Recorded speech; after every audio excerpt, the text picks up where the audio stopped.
Hail thee well and welcome all. I'm the Jake of all trades, and today we're talking about random encounters. How do you roll for them, and how difficult should it be?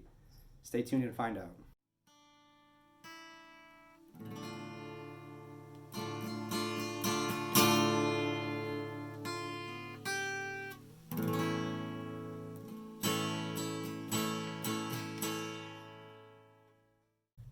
So in this video, I'm just going to be giving you a quick run through of how I like to handle random encounters with my players.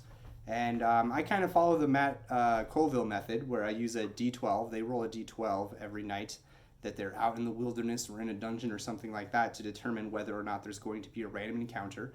And I have two of them roll. And to do that, what I do is I roll some percentages behind my screen. And I've got 4 players, so it's pretty easy. If I know who's on which watch, I can do 25% apiece. But you could also do it if you have 3 players or 5 players or however. You can divvy it up, do the math, and it should be pretty easy for you to roll some percentiles. I mean, if you have 6 players, you can roll a d6 and then roll that twice, and you get 2 different people. You have selected who is going to be rolling for a random encounter. So if you want to do the first of them first. So if it's second watch and fourth watch, you want to have second watch roll first, because if fourth watch rolls first and gets a random encounter, then you don't want to have 2 random encounters in the same night. Or maybe you do, that's up to you. But I like to have whoever is first roll first. So if it's second and fourth, I have second roll first, and then I have fourth roll. And so second would roll a d12.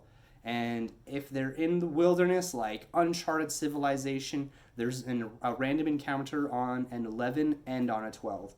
If they're in like habitated lands, like say they're a couple days outside of a major city or close to a village or something like that, I make it a little harder for them to have a random encounter. Then if it's that situation, I only do a random encounter on a 12, and I treat it as if it was an 11. That'll make more sense in a minute when I discuss how dangerous we make it here. So if they're in the wilderness, an 11 or a 12. If they're in civilization, just a 12. But treat it as an 11, essentially. So now, what's the difference between an 11 and a 12? Well, an 11 is not nearly as dangerous as a 12. And, Matt Colville, when he does this, he says that he kind of just does whatever he feels like doing. If he wants a really hard encounter, then they're going to have a hard encounter, really. And he might, make it like he might just increase the number of people that they're fighting or creatures or whatever. But that's not how I do it. When I do it, I like to, I actually make it a difference. If they roll a 12, they know they're going to be in for a really tough fight. Whereas if they get an 11, it's kind of hit or miss. So how do I do that? Well, I have random encounter tables, and we'll talk about creating your own random encounter tables next episode, hopefully. Sorry about that little bell jingling. That's my cat. He's going crazy right now. Don't mind him.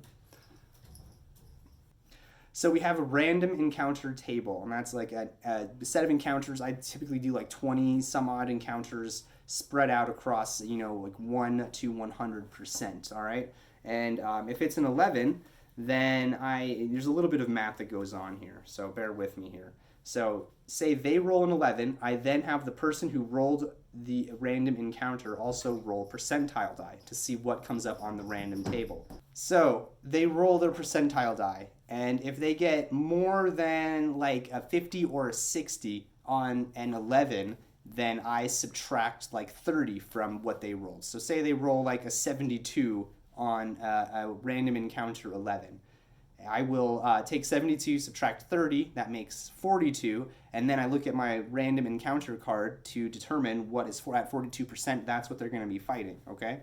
If they roll a 12, and they roll under like a 40 or a 50 for a random encounter, then I add 30% on top of it. So say they roll like a 32 on a 12, I've got to add 30 to that and make it a 62. Again, reference my card, find out what a 62 is, and that's what they're going to be fighting. And that way, you kind of always end up with slightly more dangerous encounters on a 12 and slightly less dangerous encounters on an 11, even if they roll really high or really low, depending which way you're looking at it.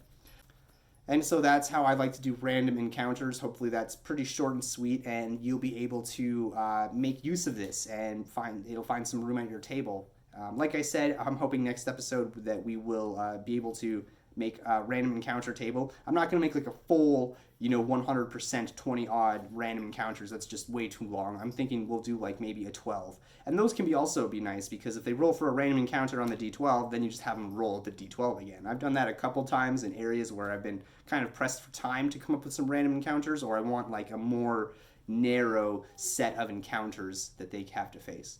So hopefully we'll be doing like a little 12 monster random encounter sheet on the next episode. Stay tuned.